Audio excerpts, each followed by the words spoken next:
ভারতের কেরালার মুখ্যমন্ত্রী পিনারাই বিজয়ন কড়া ভাষায় সমালোচনা করে বলেছেন, ইসরায়েলের জয়নবাদী মতাদর্শ আর ভারতের আরএসএস মূলত যমজ ভাইয়ের মতো।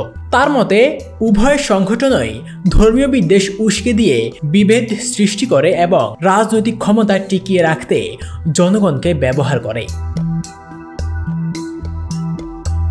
কেরালার মুখ্যমন্ত্রী আরও বলেন, যেমনভাবে জায়নবাদ ফিলিস্তিনে দমন নীতি চালাচ্ছে, তেমনি আরএসএস ভারতে সংখ্যালঘুদের বিরুদ্ধে বিভাজনমূলক রাজনীতি করছে। তিনি দাবি করেন, এই ধরনের আদর্শ গণতন্ত্র ও মানবাধিকারের জন্য বড় হুমকি। বিজয়ন এও উল্লেখ করেন, ভারত সবসময় ফিলিস্তিনিদের ন্যায্য অধিকারের পক্ষে থেকেছে, কিন্তু সাম্প্রতিক সময়ে ইসরায়েলের প্রতি অন্ধ সমর্থন দেখানো হচ্ছে, যা দেশের পররাষ্ট্রনীতির ঐতিহ্যের সঙ্গে সামঞ্জস্যপূর্ণ নয়।